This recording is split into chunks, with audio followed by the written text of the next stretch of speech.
I'm now here with Thomas Gokey. He is an organizer with the organization The Debt Collective, and he's also a contributor to Jacobin. Thomas, thanks for being with us. Thanks for having me.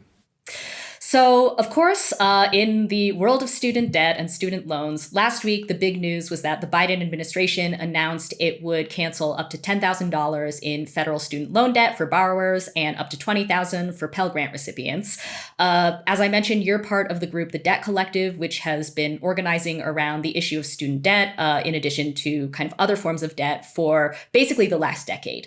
So, just to kick off, what do you make of Biden's executive order? Obviously, in the context of a still growing student debt crisis. Yeah, I think it proves that if we can cancel $10,000 of student debt, we can cancel it all. And we always knew that a jubilee and fully funding public college and universities is the only practical solution. So it's nice to see that this is sort of a down payment on fulfilling that promise. Can you talk a little bit about how we kind of got to this point in the student debt crisis? Because, I think we've been seeing a lot of criticisms of Biden's student debt relief plan from kind of opponents who are like, well, I paid off my loans, in 3 years when I was 20, when I was 22. So why should I be paying for somebody else's, philosophy degree or whatever? Give us a sense of where we are in the student debt crisis, because I remember when we passed the $1 trillion mark, and that actually was quite a while ago. And I think that we're almost to double that at this point. So what's been going on in the US? Yeah. So if you look at people who went to public schools in the US, say like before the 1980s, they were getting, they were able to graduate with a very small amount of student debt because everybody else paid their way to go to college. This was the vast majority of the financing was public financing, and there was only a small remainder left over. And over the course of several decades, that public financing has been cut over and over and over, and schools have been making up the difference by raising tuition. Today, it's really the current students who are being asked to pay their own way, and you just can't do that. So right. It's really only the wealthy who are able to graduate without any student debt, and sort of the less intergenerational wealth that you have, the more debt you're forced to take on. There are several other factors that come into play. I mean, it's a complicated system, but yeah, that's sort of the brief summary. That Mitch McConnell paid $300 a semester, right?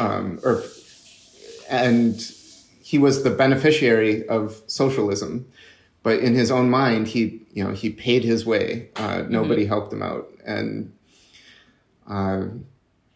the frustrating thing for me is that from a purely financial perspective, fully funding 2- and 4-year public colleges and university is very affordable on the scale of the U.S. economy and the federal budget. This is a teeny like rounding error. So from a practical and financial standpoint, the solution is really easy. The trouble is political. It's that people just don't have the power to enact that kind of a solution. Right. I want to bring up now another criticism that I've heard circulating. So it's kind of this like faux populist criticism that I think a lot of people on the right have latched onto recently, which is that, non-college educated Americans like plumbers and FedEx drivers or construction workers will basically end up paying for, like I said before, the kind of like expensive, frivolous philosophy degrees of affluent college students. That's the argument that we've been hearing from a lot of Republicans about, what Biden's student debt cancellation will kind of amount to. And I think that it's worth sort of taking this taking this criticism head on, because I think, the sort of kernel of truth, if you want to call it that, is that most people in America don't have a college degree, right? And that, the kind of life chances of a non-college educated person versus a college educated person are still different on the aggregate. I think that a college degree is certainly worth a little bit less than it was maybe, several decades ago, but at the same time still kind of protects you from the worst ravages of the labor market, right? So that's kind of the kernel of truth there. But given all of that, why does it not make sense to think about student debt relief in these terms? Yeah, there's a couple of things to say about that. One is just the extraordinary amount of fiction that some of these critics need to believe that the truck driver, the construction worker doesn't have student debt. Right. 40% of people with student debt don't have a degree, often because it was simply too expensive for them to continue and finish their degree. And then, a lot of these trade schools are predatory for-profit schools. One of the biggest ones, ITT Technical Institute, trained a lot of truck drivers, but it was a fraudulent school that buried people in massive amounts of debt. And, these scam schools are really about funneling public funds into private investors' hands. And, it's the working class who is basically priced out of higher ed and forced to take on debt if they dare to get an education.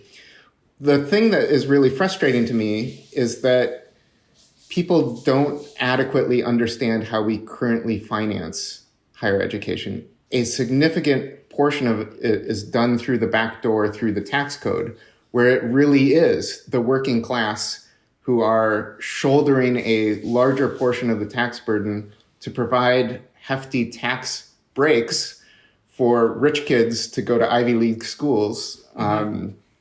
So if we just removed those tax credits, so for example, if you're wealthy enough to save money at the end of the month after you pay all of your bills into a 529 college savings plan, you get a tax break. Right. But poor people don't get that tax break because they don't have any money left over.